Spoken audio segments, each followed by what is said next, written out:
السلام علیکم ورحمۃ اللہ وبرکاتہ۔ بسم اللہ الرحمن الرحیم۔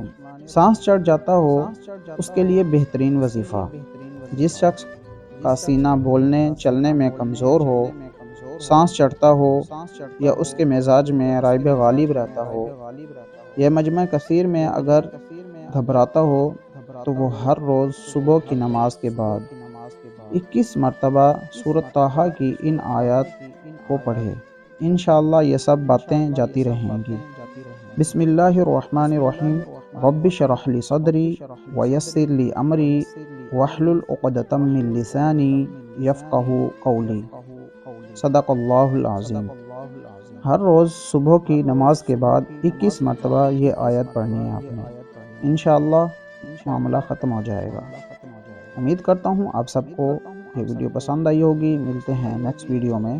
جزاک اللہ خیرہ۔